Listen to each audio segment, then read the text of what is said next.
जय माता दी दोस्तों, शुभ तिथि शुभ समय।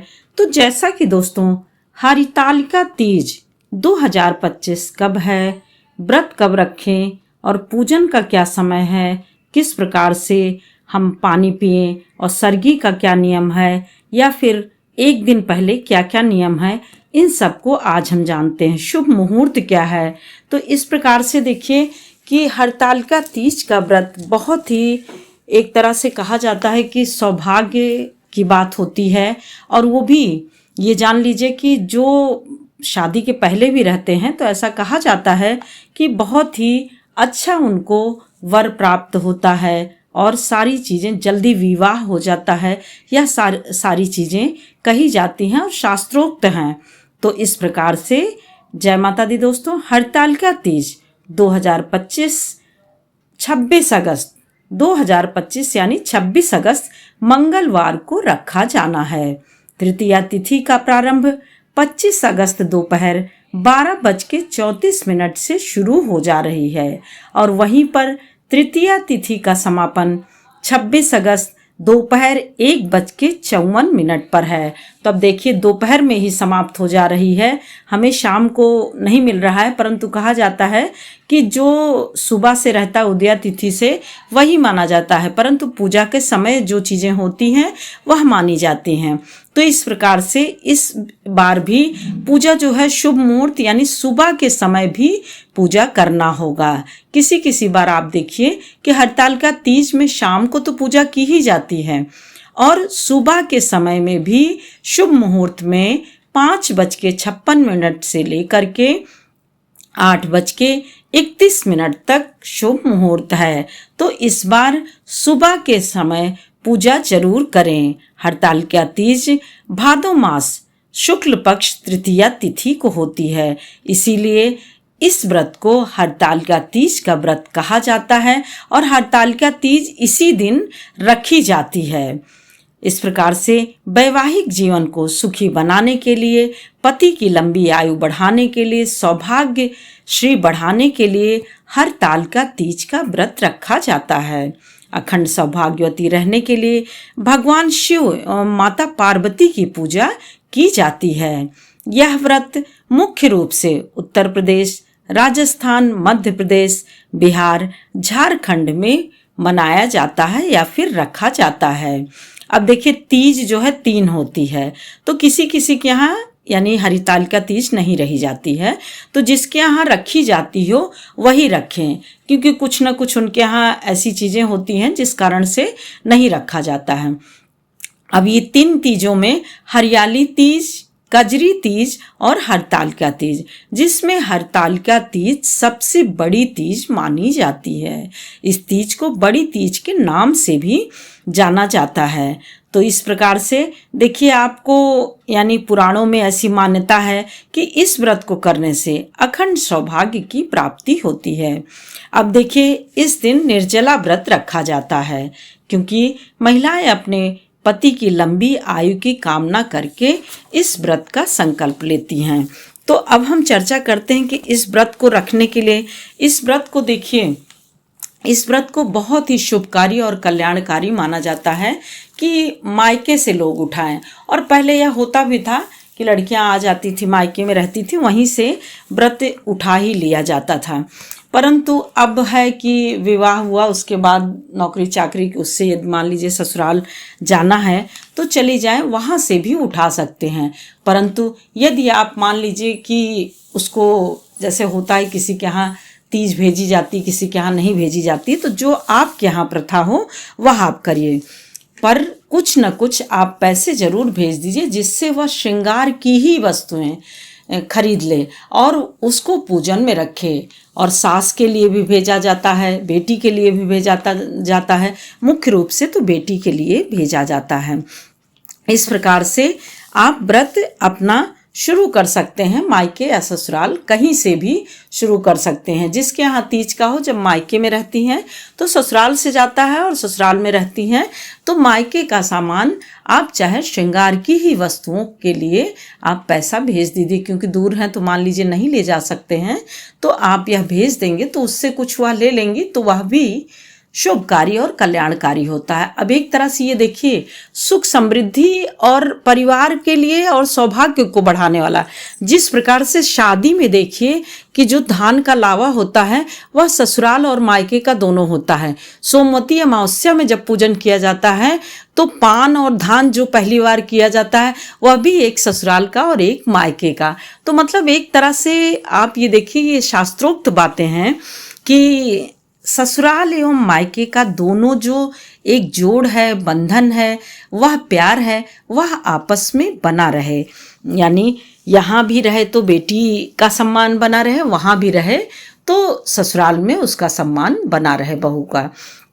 इस प्रकार से अब तीज पहली बार जब रह रहे हैं तो कुछ चीज़ों की आपको बहुत ही ज़्यादा एहतियात बरतनी पड़ेगी।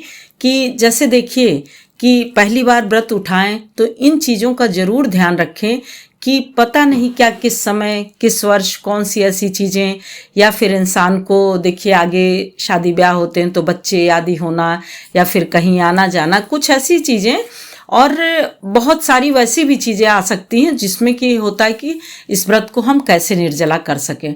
तो देखिए पहली बार तो जब भी तीज का व्रत कोई भी रखे तो उसे पानी निश्चित पिला देना चाहिए, क्योंकि क्या अवसर पाएगा या कैसा अवसर आएगा जिसमें कि उसे पानी पीना पड़ जाएगा, तो कम से कम उसका व्रत बचा रहेगा तबीयत के उससे, या फिर कुछ और मतलब बहुत सारी चीज़ें होती हैं। तो इन सब से अपने तीज के व्रत को बचाया जा सकता है। अब जब पहली बार आप व्रत रह रहे हैं तो शाम के समय पानी पी लीजिए, दूध का सेवन कर लीजिए, और फलहार मतलब फल कुछ ऐसा खाना हो तो फल खा लीजिए, मीठा खा लीजिए। उसके बाद फिर आपकी शक्ति रहे तो आप निर्जला व्रत रखिए। अब निर्जला देखिए कठिनाई बहुत होती है, लेकिन थोड़ी सी अगर ध्यान दे करके समझदारी से रहा जाता है तो निश्चित ही बहुत ही आराम से समय कट जाता है और प्यास नहीं लगता है।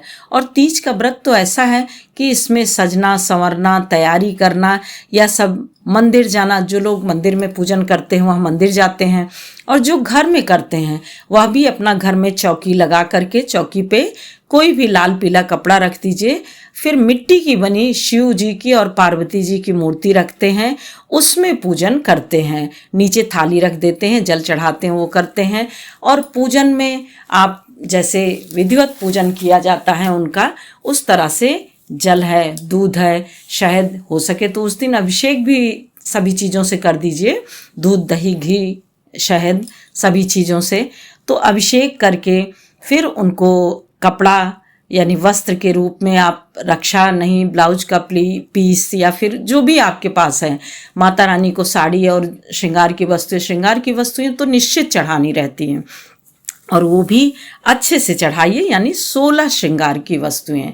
अब 16 श्रृंगार की वस्तुएं हैं तो देखिए किसी के यहाँ तो दान दे दिया जाता है, दान में भी बहुत लोगों के यहाँ मंदिर में दिया जाता है, बहुत लोगों के यहाँ ब्राह्मणों को दिया जाता है, बहुत लोगों के यहाँ अपनी नंद को या फिर जो है फुफुआ सास को, इन सब को दे दिया जाता है, और बहुत जगह है सास को दिया जाता है। तो देखिए जैसी जिसके यहाँ प्रथा हो उस अनुसार कर लें, अपना उसी अनुसार से किया जाता है।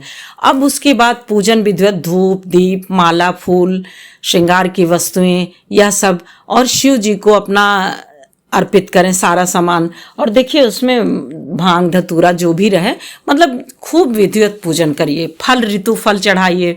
अब उसके बाद पूजन करने के बाद आप जो है रात्रि जागरण करिए, गाना बजाना करिए, और हो सके तो मतलब ना सोए, और जिसका नहीं चल सकता है वो अपना सो भी सकते हैं, कोई वो नहीं देखिए, क्योंकि अपने व्रत को बचाना है।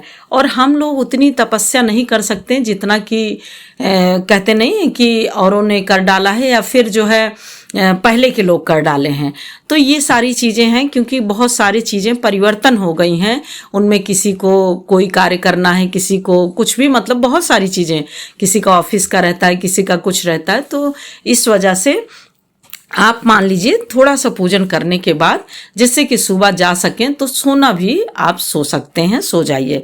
हाँ ये है कि पूजन अच्छे से करने के बाद एक आध जरूर से गीत भजन कुछ जरूर गा लेना चाहिए, चाहे अकेले रहें तो भी, और परिवार के साथ हैं तो भी, या मंदिर जाते हैं तो भी।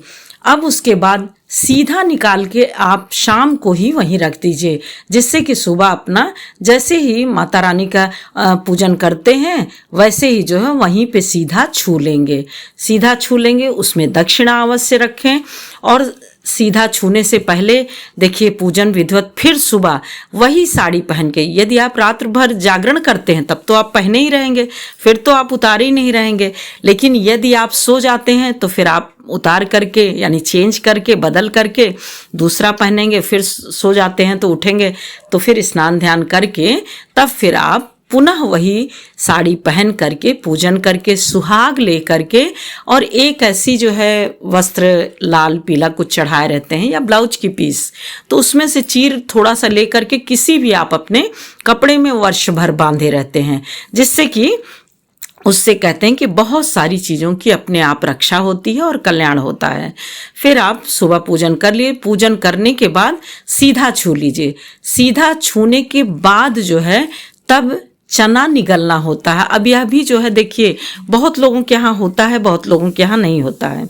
हम लोगों के यहाँ, हम लोग इधर उत्तर प्रदेश के प्रतापगढ़ और इलाहाबाद यानी प्रयागराज के हैं, प्रयागराज के हैं, प्रतापगढ़ है इलाहाबाद यानी प्रयागराज। तो फिर यहाँ पर हम लोगों के यहाँ चना निगला जाता है जितने जिसके भाई रहते हैं। तो पूजन के तुरंत बाद सीधा वहीं रखे रहेंगे तो छू लेंगे, नहीं तो फिर आप चना निगल लेंगे, तब जब छुएंगे तो फिर आप अन्न ग्रहण कर लेंगे।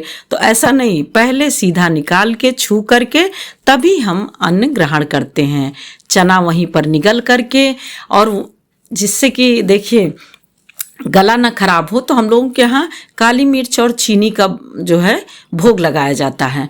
तो वह जो भोग लगाए रहते हैं सुबह रखे रहते हैं, रात्रि में भी जो मीठा उठा रखे रहते हैं सब ढक देते हैं। और यदि वहीं बैठे रहते हैं तब तो फिर बैठे ही गाना बजाना हो रहा है सब, तो आराम से ढक के रख देते हैं। अब जो है काली मिर्च और वही जो चीनी मिली है शिव जी को थोड़ा खिसका के, चूंकि देखिए तुरंत आप उनको यानी विसर्जित करने नहीं जा सकते हैं कहीं भी, जिसके घर में भी है तो भी मान लीजिए छत पे है, ऊपर गमला रखा हुआ है या फिर जाना आना ऐसी बातें, तो आप थोड़ा सा खिसका दीजिए, अपने स्थान से हटा दीजिए।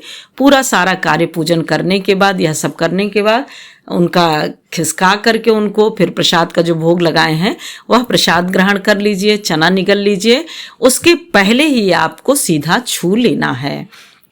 फिर उसके बाद अपना सुहाग उहाग ले करके फिर आराम से देखिए, फिर हम लोगों के यहाँ चना छौंका जाता है, चना छौंका रहता है और वो हलवा बनाया जाता है। इसका जो है फिर सब लोग यानी एक तरह से पारण के रूप में यही किया जाता है। फिर विधिवत अपना दोपहर में जिसको यानी कढ़ी चावल रोटी रिकवच जो भी यह सब सादा भोजन बनाना हो, यह सब भोजन बना करके भोग लगा करके फिर ग्रहण किया जाता है। इस प्रकार से देखिए अपने तीज के व्रत को बहुत ही एक तरह से सरलता से और सहजता से कर सकते हैं। अब तीज के व्रत में प्यास ना लगे, यह आपको हम अपने दूसरे वीडियो में चर्चा करके बताएंगे कि तीज के व्रत में एक दिन पहले क्या क्या एहतियात बरतेंगे तो हम तीज का व्रत बहुत ही आसानी से कैसे रह पाएंगे, यह हम आपको दूसरे वीडियो में चर्चा करेंगे। जय माता दी दोस्तों, फिर मिलते हैं एक और नई जानकारी के साथ। तब तक के लिए लाइक करिए, सब्सक्राइब करिए और बेल बटन जरूर प्रेस करिए, जिससे कि नोटिफिकेशन सबसे पहले आपके पास पहुंचे। और यदि यह जरा भी सहायक हो तो कृपया शेयर करना बिल्कुल भी ना भूलें, क्योंकि आपके एक लाइक कमेंट शेयर करने से ही हमारे मनोबल बढ़ते